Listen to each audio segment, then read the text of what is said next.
Hello friends, good morning. Welcome to one day exam target. आप सभी की मॉर्निंग 6 बजे वाली करंट अफेयर की क्लास स्टार्ट हो चुकी है, तो आप लोग जल्दी जल्दी से आइए, क्लास को ज्वाइन कीजिए। बहुत ही इंपॉर्टेंट क्वेश्चन का कलेक्शन आपको इस वीडियो में देखने को मिलेगा, तो शुरू से लास्ट तक आपको वीडियो के साथ बने रहना। बहुत ही इंपॉर्टेंट क्वेश्चन का कलेक्शन है।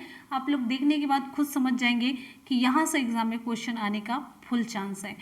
तो क्वेश्चन बिना टाइम वेस्ट किए स्टार्ट करते हैं। उससे पहले आप सभी को बता देते हैं 3 क्लासेस जो वनडे एग्जाम टारगेट पर टाइम टेबल है क्लास का, वो आपको बताते हैं। मॉर्निंग में 6 बजे करंट अफेयर की क्लास है, जिसे हम बहुत ही इंटरेस्टिंग वे में जीएस के साथ कवर करते हुए चलते हैं। और दूसरी क्लास है दोपहर के 3 बजे, जिसमें हम लोग जीएस कवर करते हैं। और तीसरी क्लास है जिसमें सभी सब्जेक्ट अल्टरनेट डे पर कवर किए जाते हैं। तो तीसरी क्लास रात के 8 बजे है। तीनों क्लासेस आप लोग जरूर ज्वाइन कीजिएगा। आपके तो ये तीनों क्लासेस आपको जरूर ज्वाइन करना चाहिए। सभी क्लासेस फ्री है, कोई पैसा नहीं लग रहा है, तो बस आपको ऑनेस्टी के साथ, ईमानदारी के साथ पढ़ाई करना है। तो चलते हैं क्वेश्चन की तरफ। क्वेश्चन आप सभी की स्क्रीन पर, क्वेश्चन यहाँ पर देखिए, छत्तीसगढ़ के पहले मुख्यमंत्री का नाम क्या था जिनका अभी हाल ही में निधन हो गया। आपको यहाँ पर बताना है छत्तीसगढ़ के पहले मुख्यमंत्री का नाम। तो ऑप्शन यहाँ पर कौन सा सही होगा? ऑप्शन यहाँ पर सही हो जाता है ए, अजीत जोगी। छत्तीसगढ़ के पहले मुख्यमंत्री बने थे अजीत जोगी जी। और आपको बता दें, छत्तीसगढ़ राज्य नवंबर 2000 में अस्तित्व में आया था। 2000 में छत्तीसगढ़ राज्य अस्तित्व में आया था, यानी कि बना था।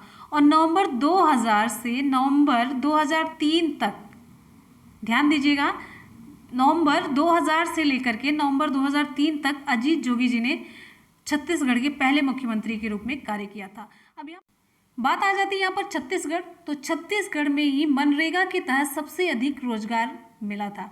तो मनरेगा के तहत सबसे अधिक रोजगार देने वाला राज्य भी छत्तीसगढ़ ही है। और यहीं पर राजीव गांधी किसान न्याय योजना भी शुरू की गई, जिसका मकसद है ग्रामीण अर्थव्यवस्था को प्रोत्साहित करना। तो यहाँ पर अब छत्तीसगढ़ के बारे में डिटेल में मैप के थ्रू देखते हैं। तो चलिए, बहुत ही इंटरेस्टिंग वे में हम लोग कवर करेंगे छत्तीसगढ़ को। अब यहाँ पर हम लोग मैप में देखते हैं छत्तीसगढ़। ये रहा आपका छत्तीसगढ़। अब छत्तीसगढ़ से सबसे पहले ये देखते हैं सटे हुए राज्य कितने हैं। इंपॉर्टेंट क्वेश्चन ये आपके एग्जाम में पूछा जाता है। और ये क्वेश्चन जो सटे हुए राज्य हैं, उनकी राजधानियाँ, कितने राज्य सटे हुए, ये आप जब तक मैप नहीं देखेंगे तब तक क्लियर नहीं जान पाएंगे। ये मैप देखेंगे छत्तीसगढ़, और फिर ये क्लास सुने रहेंगे, और ये पूरी इमेज, ये पूरा स्क्रीन आपके माइंड में चलता रहेगा। ठीक है। अब यहाँ पर देखिए, ये रहा छत्तीसगढ़। छत्तीसगढ़ ये मध्य प्रदेश से अलग हुआ राज्य है। छत्तीसगढ़ की राजधानी पहले ये जानिए रायपुर है। और इससे सटे हुए राज्य कितने हैं, गिनते जाइएगा। इससे सटा हुआ राज्य पहला उड़ीसा, उड़ीसा की राजधानी है भुवनेश्वर। दूसरा राज्य यहाँ पे कौन सा सटा हुआ है? तेलंगाना। तेलंगाना दूसरा राज्य, जिसकी राजधानी है हैदराबाद। दूसरा राज्य, पहला उड़ीसा, दूसरा हो गया तेलंगाना। यहाँ पे देखिए थोड़ा सा टच कर रहा है आंध्र प्रदेश, ये तीसरा राज्य आंध्र प्रदेश। ठीक। चौथा यहाँ पे देखिए, चौथा राज्य ये है महाराष्ट्र, जिसकी राजधानी है मुंबई। पांचवा राज्य यहाँ पर देखिए मध्य प्रदेश, जिसकी राजधानी है भोपाल। छठा राज्य यहाँ पे देखिए यूपी है, जिसकी राजधानी है लखनऊ। यहाँ पे थोड़ा सा टच कर रहा है। क्लियर है? अब यहाँ पे देखिए, और ये कितने राज्य हो गए? एक उड़ीसा, दूसरा हो गया आंध्र प्रदेश, तीसरा तेलंगाना, चौथा महाराष्ट्र, पांचवा मध्य प्रदेश, छठा उत्तर प्रदेश, और यहाँ पे एक राज्य है झारखंड। तो पूरे 7 स्टेट हैं जिसकी सीमा छत्तीसगढ़ से टच करती है। भारत के 7 राज्य ऐसे हैं जिनकी सीमा छत्तीसगढ़ से टच करती है। छत्तीसगढ़ की राजधानी रायपुर। और मैप से रिलेटेड एक क्वेश्चन बहुत पूछा जाता है, ध्यान दीजिएगा। पूछा जाता है निम्नलिखित में से कौन से राज्य की सीमा छत्तीसगढ़ से नहीं लगती? विकल्प में रहेगा एक उत्तर प्रदेश, दूसरा मध्य प्रदेश, तीसरा झारखंड, चौथा बिहार। तो आप लोग ध्यान देंगे, यहाँ पे देखिए बिहार, माइंड में तो आपको लगेगा छत्तीसगढ़ के बगल बिहार है, लेकिन यहाँ पे देखिए ये यहाँ पे सीमा ये बिहार की नहीं टच करती छत्तीसगढ़ से। क्लियर है? छत्तीसगढ़ इंडिया का 9वां बड़ा राज्य है, जिसकी सीमा 7 राज्यों से लगती है।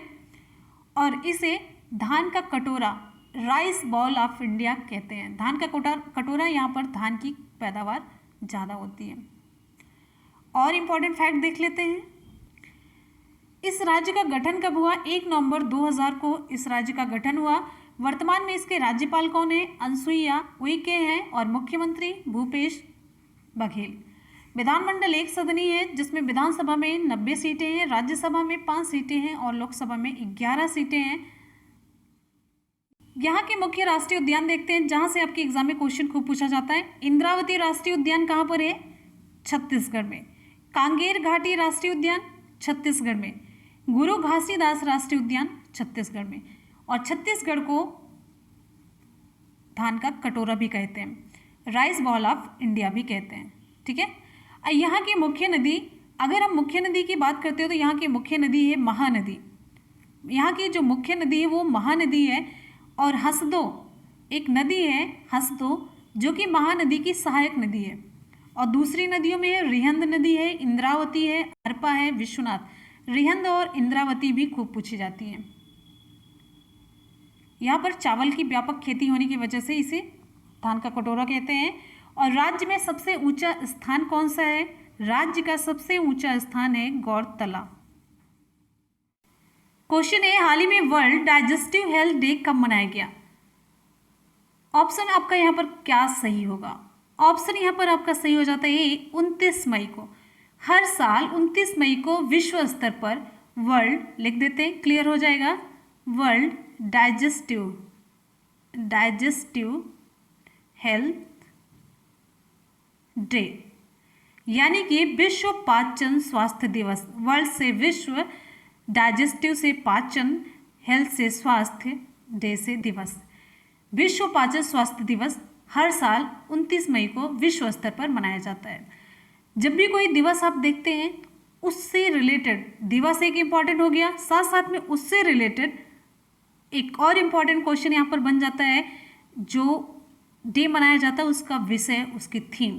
तो यहाँ पर हम देखेंगे वर्ल्ड डाइजेस्टिव डे का विषय क्या है। तो यहाँ पर विषय देखिए, विषय है गट माइक्रोबायोमी अ ग्लोबल पर्सपेक्टिव। ये है वर्ल्ड डाइजेस्टिव हेल्थ डे 2020 के अभियान का विषय, गट माइक्रोबायोमी अ ग्लोबल पर्सपेक्टिव। ध्यान दीजिएगा, इंपॉर्टेंट है ये। ठीक, प्रत्येक वर्ष इस दिन को पाचन से संबंधित जो रोग, विकार, इनकी रोकथाम, इनके निदान, प्रबंधन और उपचार के बारे में लोगों में जागरूकता बढ़ाने के लिए ये मनाया जाता है। अगले क्वेश्चन पर हम चलेंगे। अगला क्वेश्चन आप सभी के लिए क्वेश्चन है, हाल ही में जेपी मॉर्गन साउथ एशिया और साउथ ईस्ट एशिया के नए अध्यक्ष कौन बने? ऑप्शन यहाँ पर सही हो जाता है बी, लियो पुरी। लियो पुरी को जेपी मॉर्गन साउथ एशिया और साउथ ईस्ट एशिया का नया अध्यक्ष बनाया गया है। ये किसके स्थान पर बनाए गए हैं? तो ये स्थान लेंगे कल्पना मोरपारिया का। और यहाँ पर आपको बता देते हैं जेपी मॉर्गन साउथ एशिया और साउथ ईस्ट एशिया के सीईओ नए कौन बने हैं? तो आपका उत्तर होगा ये मुरली मैया। जेपी मॉर्गन के मुख्य कार्यकारी अधिकारी वर्तमान में कौन है? जेमी डिमन है। बाद में सीईओ मुख्य कार्यकारी अधिकारी, इनके बाद किसे बनाया जाएगा? मुरली मैया को। अगले क्वेश्चन पर हम चलेंगे। नेक्स्ट आपका क्वेश्चन आप सभी की स्क्रीन पर क्वेश्चन है, हाल ही में किसका नाम बदलकर central institute of petrochemicals engineering and technology किया गया? ऑप्शन यहाँ पर सही हो जाता है सी, CIPET। ध्यान दीजिएगा, दोनों का शॉर्ट फॉर्म यही है, CIPET। इसका नाम जैसे देखिए पूछा जा रहा है किसका नाम बदल करके, central institute of petrochemical, central institute of petrochemicals engineering and technology, ये हो गया। किसका नाम बदल करके रखा गया है? तो हमने बताया CIPET का। तो CIPET पहले वाला क्या था? CIPET पहले वाला, ध्यान दीजिएगा, पहले वाला नाम है central institute of plastic. C से सेंट्रल, I से यहाँ पर भी इंस्टीट्यूट है, ऑफ भी है, फिर उसके बाद P से है, उसमें पेट्रोकेमिकल्स था, यहाँ पर प्लास्टिक है। इंजीनियरिंग एंड टेक्नोलॉजी सेम वही है, बस ये प्लास्टिक जो था ये क्या हो गया? पेट्रोकेमिकल्स हो गया। तो केंद्र सरकार के द्वारा central institute of plastic engineering and technology का नाम बदल करके क्या रख दिया गया है? Central institute of petrochemicals engineering and technology. बस ये जानिए, प्लास्टिक और ये पेट्रोकेमिकल्स, शॉर्ट फॉर्म दोनों का एक ही है। ये जो CIPET है ये भारत सरकार के रसायन और उर्वरक मंत्रालय के अधीन एक प्रमुख राष्ट्रीय संस्थान है। क्लियर है, ये जानते रहिए। और आपको यहाँ पर बता दें केंद्रीय रसायन और उर्वरक मंत्री कौन है, तो प्रेजेंट टाइम में केंद्रीय रसायन और उर्वरक मंत्री कौन है, DV सदानंद गौड़ा। क्लियर है। और यहाँ पर central institute of petrochemicals engineering and technology का मुख्य उद्देश्य क्या है, इसका मुख्य उद्देश्य है शिक्षा और अनुसंधान के कंबाइंड कार्यक्रम के माध्यम से प्लास्टिक उद्योग के विकास में योगदान करना है। चलते हैं नेक्स्ट क्वेश्चन पर। नेक्स्ट हमारा क्वेश्चन है हाल ही में वर्ल्ड हंगर डे कब मनाया गया। हाल ही में वर्ल्ड हंगर मतलब भूख, कब मनाया गया। ऑप्शन यहाँ पर आपका सही हो जाता है 28 मई को। दिवस से रिलेटेड जितना भी मैंने आपको एक जगह पे बता दिया था, साथ साथ में और दिवस के जितने भी क्वेश्चन है आप लोग उसमें जोड़ते चलिए। तो दिवस से रिलेटेड आज आपको 2 क्वेश्चन देखने को मिला, तो 2 आप उसमें आगे इंक्लूड करिए। तो हर साल 28 मई को विश्व स्तर पर वर्ल्ड हंगर डे मनाया जाता है। अच्छा ये बताइए वर्ल्ड हंगर डे ये किसके द्वारा शुरू की गई पहल है, तो यहाँ पर आपका उत्तर होगा world hunger day the hunger project. The hunger project के द्वारा शुरू की गई एक पहल है द हंगर प्रोजेक्ट। और यहाँ पर आपको बहुत ही इंपॉर्टेंट फैक्ट बताते हैं, बहुत ही important fact. Global hunger index 2019 की जो रिपोर्ट आई उसमें से सबसे पहले तो ये जानिए 117 देशों पर ये रिपोर्ट तैयार की गई। तो 117 देशों में से भारत किस स्थान पर रहा, 102वें स्थान पर रहा। भारत नेपाल बांग्लादेश और पाकिस्तान से भी पीछे है ये इस इंडेक्स में, वर्ल्ड हंगर इंडेक्स में, ग्लोबल हंगर इंडेक्स में। यानी कि भारत में बहुत ज़्यादा भूखमरी है, नेपाल बांग्लादेश इवन पाकिस्तान से भी पीछे है। चलते हैं हम अगले क्वेश्चन पर। अगला क्वेश्चन आप सभी के लिए है हाल ही में कौन से राष्ट्रीय खेल को कोविड-19 के चलते अनिश्चित काल तक के लिए स्थगित कर दिया गया।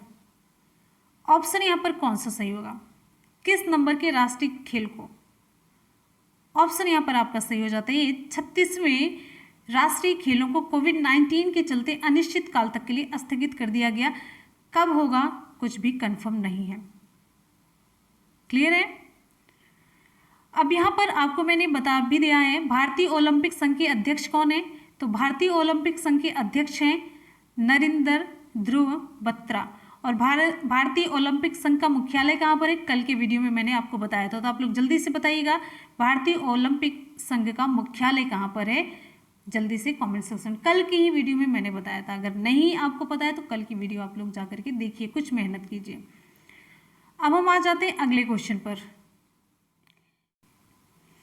बहुत ही इंपॉर्टेंट क्वेश्चन है हाल ही में केरल की पहली महिला DGP कौन बनी है। ये पहली महिला DGP, ऑप्शन यहाँ पर आपका सही हो जाता है आर श्रीरेखा। आर श्रीरेखा केरल की पुलिस महानिदेशक बनने वाली पहली महिला होंगी। ये पहली पुलिस महानिदेशक महिला हैं कहाँ की, केरल की। कौन, आर श्रीरेखा। तो यहाँ पर ये भी जानिए केरल की पहली महिला IPS अधिकारी भी हैं। और यहाँ पर बात आ जाती है केरल की, तो केरल के बारे में कुछ इंपॉर्टेंट फैक्ट जान लेते हैं। केरल के मुख्यमंत्री पिनाराई विजयन, केरल के राज्यपाल आरिफ मोहम्मद खान और केरल की राजधानी तिरुवनंतपुरम। तो केरल को हम यहाँ पर देखेंगे मैप के थ्रू बहुत ही डिटेल में अच्छे तरीके से। तो चलिए चलते हैं मैप की तरफ। यहाँ मैप में देखिए केरला, केरला की राजधानी क्या है, ये देखिए तिरुवनंतपुरम। केरल में कुल कितने जिले हैं, 14 जिले हैं। केरल की राजभाषा क्या है, मलयालम है। केरल का गठन कब हुआ, 1 नवंबर 1956 को। और केरल के वर्तमान राज्यपाल कौन है, P सत्यशिवम है। मुख्यमंत्री पिनाराई विजयन है। विधानसभा में सीटें 140 हैं, राज्यसभा में 9 सीटें, लोकसभा में 20 सीटें। तो यहाँ मैप में आप लोग देख करके बताइए केरल से कितने राज्य सटे हुए हैं, केरल की सीमा से कितने राज्यों की सीमाएं लग रही हैं। आप लोग कमेंट सेक्शन में कमेंट करके जरूर बताएंगे। और जितने राज्य लग रहे हैं उनके राजधानियाँ भी आपको बतानी है। तो जितने राज्य लग रहे हैं वो और उनकी राजधानी के साथ आप कमेंट सेक्शन में रिप्लाई करेंगे। अब यहाँ पे एक और इम्पॉर्टेंट फैक्ट ये जान लेते हैं। हाल ही में केरल में एक कार्यक्रम चलाया गया, एक अभियान चलाया गया। भारतीय बाल चिकित्सा अकादमी ने एक कार्यक्रम चलाया, टीबी फ्री एयर, जो वायु हो टीबी के जीवाणुओं से फ्री हो, फॉर एवरी चाइल्ड, सभी बच्चों के लिए टीबी फ्री हवा मिल सके। तो ये कार्यक्रम कहाँ चलाया गया? केरल में चलाया गया।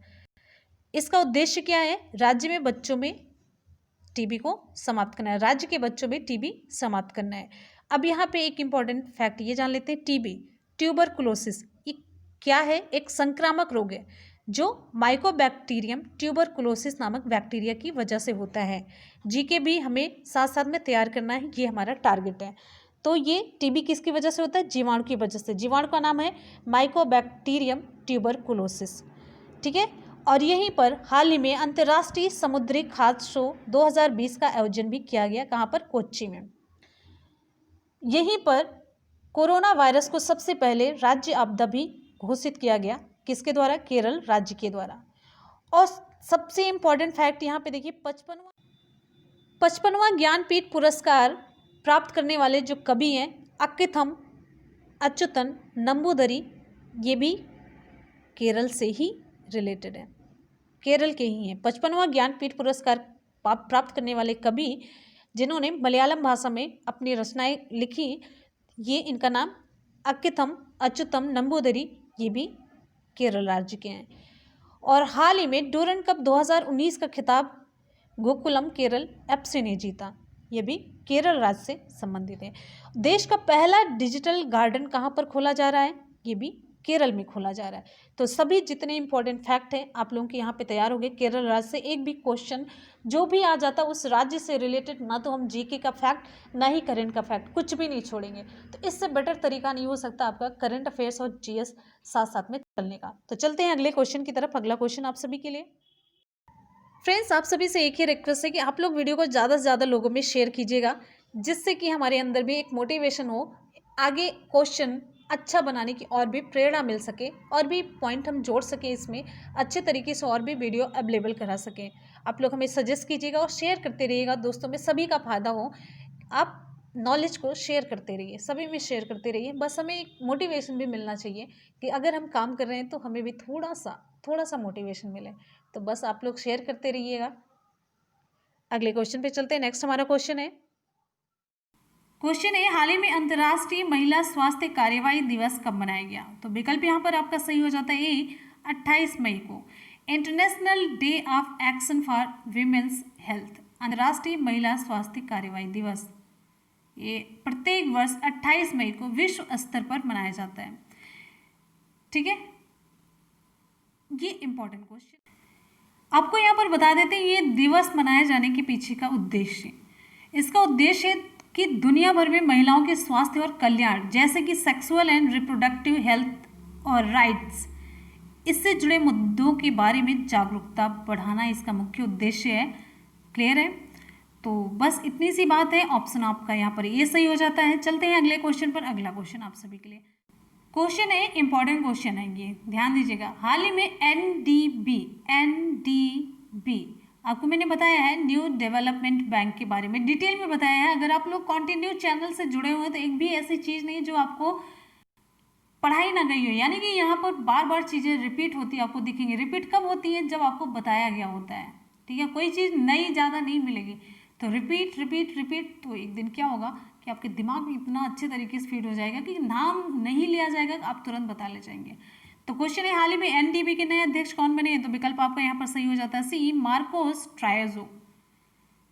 मार्कोस ट्रायजो को न्यू डेवलपमेंट बैंक एनडीबी का नया अध्यक्ष चुना गया है। और यहाँ पर आपको बता दें, मार्कोस ट्रायजो कहाँ के हैं? ये ब्राज़ील के हैं, ध्यान दीजिएगा, ब्राज़ील। और साथ ही साथ अगले उपाध्यक्ष और सीआरओ, अगले उपाध्यक्ष और सीआरओ, चीफ रिस्क ऑफिसर को भी चुन लिया गया है। तो ये किसे चुना गया है? अनिल किशोर को। अनिल किशोर कहाँ के हैं? ये भारत के हैं। ध्यान दीजिएगा, न्यू डेवलपमेंट बैंक के नए उपाध्यक्ष और सीआरओ के रूप में किसे चुना गया है?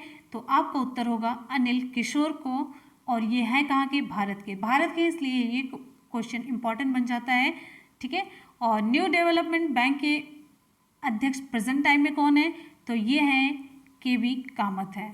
और न्यू डेवलपमेंट बैंक के उपाध्यक्ष और CRO प्रेजेंट टाइम में कौन है, तो सर्विस जेबी हैं। और ये जितना मैंने बताया है ये नए चुने गए हैं जो कि इनको नियुक्त किया जाएगा, ठीक है। आते हैं अगले क्वेश्चन पर। फ्रेंड्स यहाँ पर आज के क्वेश्चन हो जाते हैं कंप्लीट, कर लेते हैं एक बार जल्दी से सुपरफास्ट रिवीजन। तो क्वेश्चन है छत्तीसगढ़ के पहले मुख्यमंत्री का नाम क्या था जिनका अभी हाल ही में निधन हो गया, तो विकल्प यहाँ पर आपका सही हो जाता है ये अजीत जोगी। नेक्स्ट है हाल ही में वर्ल्ड डाइजेस्टिव हेल्थ डे कब मनाया गया, ऑप्शन यहाँ पर सही हो जाता है 29 मई को। नेक्स्ट क्वेश्चन है हाल ही में JP मॉर्गन साउथ एशिया और साउथ ईस्ट एशिया के नए अध्यक्ष कौन बने, तो विकल्प यहाँ पर आपका सही हो जाता है बी लियो पुरी। क्वेश्चन है किसका नाम बदलकर central institute of petrochemicals engineering and technology किया गया, तो विकल्प आपका सी सही होगा, जिसमें यहाँ पर क्या है पी से प्लास्टिक है, ध्यान दीजिएगा। अगले क्वेश्चन पर आएंगे हाल ही में वर्ल्ड हंगर डे कब मनाया गया, ऑप्शन ए 28 मई। नेक्स्ट है हाल ही में कौन से राष्ट्रीय खेल को कोविड-19 के चलते अनिश्चित काल तक के लिए स्थगित कर दिया गया, तो विकल्प यहाँ पर आपका सही हो जाता है 36वें राष्ट्रीय खेल को। अगला क्वेश्चन है हाल ही में केरल की पहली महिला DGP कौन बनी है, तो ऑप्शन आपका ए सही हो जाता है आर श्री रेखा। हमारा नेक्स्ट क्वेश्चन है हाल ही में अंतर्राष्ट्रीय महिला स्वास्थ्य कार्यवाही दिवस कब मनाया गया, तो ऑप्शन ए सही हो जाता है 28 मई को। नेक्स्ट है हाल ही में NDB के नए अध्यक्ष कौन बने हैं, तो NDB के नए अध्यक्ष के रूप में किसकी घोषणा की गई है, तो विकल्प यहाँ पर आपका सही हो जाता है सी मार्कोस ट्राइजो के नाम की घोषणा की गई, जो कि है कहाँ के, ब्राज़ील के। और उपाध्यक्ष और CRO के रूप में किसके नाम की घोषणा की गई है, तो अनिल किशोर की। ये कहाँ के हैं, ये हैं भारत के। तो फ्रेंड्स यहाँ पर आज का सुपरफास्ट रिवीजन भी कंप्लीट हो गया। चलते हैं कल के क्वेश्चन की तरफ, आप लोग का टेस्ट भी होगा और साथ साथ में आपका सब कुछ रिवाइज हो जाएगा, कुछ भी नहीं भूलेगा। तो फ्रेंड्स एक बार जल्दी से आप सभी लोग वीडियो को जल्दी से फटाफट से वीडियो को लाइक ज़रूर कीजिए, जल्दी से ईमानदारी के साथ वीडियो को लाइक और अपने दोस्तों में शेयर ज़रूर कीजिएगा। कम से कम हर स्टूडेंट, नहीं ज़्यादा तो कम से कम अपने 10, चलिए मान लीजिए ना कीजिए, एक स्टूडेंट, हर स्टूडेंट एक दोस्त में शेयर ज़रूर करेगा, ठीक है। तो चलते हैं कल के क्वेश्चन का टेस्ट। क्वेश्चन है हाल ही में फेसबुक के द्वारा कौन सा कॉलिंग एप्लीकेशन लॉन्च किया गया, ऑप्शन ए सही हो जाता है कैचअप। नेक्स्ट है किस राज्य के द्वारा राष्ट्रीय खेल 2022 की मेजबानी की जाएगी, ऑप्शन सी मेघालय के द्वारा। हाल ही में दुनिया की सबसे अधिक पैसे कमाने वाली महिला खिलाड़ी कौन बनी है, ऑप्शन यहाँ पर सही हो जाता है बी नाओमी ओसाका, जो कि हैं जापान की। और इनका खेल क्या है, इनके खेल का नाम आपको बताना है कमेंट सेक्शन में जल्दी से। हाल ही में UN military gender advocate of the year award से किसे सम्मानित किया गया, ऑप्शन यहाँ पर सही हो जाता है बी सुमन गवानी को। अगला क्वेश्चन है हाल ही में वर्ष 2020 का inventor of the year award किसने जीता, तो विकल्प आपका सही हो जाता है डॉक्टर राजीव जोशी ने। अगला है हाल ही में श्यामला जी भावे का निधन हो गया, वे किस क्षेत्र से संबंधित थी, तो ये शास्त्रीय संगीतकार थी, ऑप्शन आपका सी सही होगा। आते हैं अगले क्वेश्चन पर। अगला क्वेश्चन है हाल ही में पुस्तक द इकाबोग का ऑनलाइन विमोचन किया गया, ये पुस्तक किसके द्वारा लिखी गई, तो ऑप्शन यहाँ पर आपका सही हो जाता है JK राउलिंग के द्वारा, जिन्होंने हैरी पॉटर भी लिखा। क्वेश्चन है हाल ही में पिछले वर्ष 2000 वित्त वर्ष 2021 में भारत की GDP विकास दर कितने % तक का गिरने का अनुमान लगाया, तो विकल्प यहाँ पर आपका सही हो जाता है 5% तक। नेक्स्ट क्वेश्चन पर आएंगे हाल ही में हीरोइन रखने के आरोप में शेहान मधुशंका को निलंबित कर दिया गया, ये किस देश से संबंधित हैं, ऑप्शन आपका सी सही हो जाता है श्रीलंका से। आज के सवाल की तरफ चलने से पहले देखते हैं कल का सवाल, जो कि मैंने आप लोगों से पूछा था किस राज्य के द्वारा राष्ट्रीय खेल 2022 की मेजबानी की जाएगी, तो यहाँ पर इसका सही जवाब है सी, और सभी बच्चों ने सही जवाब दिया, 100% आप लोग मार्क पाए, तो आप सभी लोग बधाई के पात्र हैं। चलते हैं आज के सवाल की तरफ। आज का सवाल आप सभी के लिए, आज का सवाल आप सभी के लिए है हाल ही में केरल की पहली महिला DGP कौन बनी है, तो इंपॉर्टेंट क्वेश्चन है, आप लोग जल्दी से कमेंट सेक्शन में रिप्लाई कीजिएगा। फ्रेंड्स यहाँ पर आज के करंट अफेयर्स के इंपॉर्टेंट क्वेश्चन हो जाते हैं कंप्लीट। कैसे लगे आप लोग हमेशा की तरह फीडबैक जरूर दीजिएगा। तो इसी के साथ ही मिलते हैं फिर नेक्स्ट वीडियो में 3 बजे की क्लास में। आप लोग पढ़ते रहिए, मेहनत करते रहिए, सफलता जरूर मिलेगी। इसी के साथ ही मिलते हैं फिर तब तक ले good bye, take care, love you all, thank you so much, bye bye.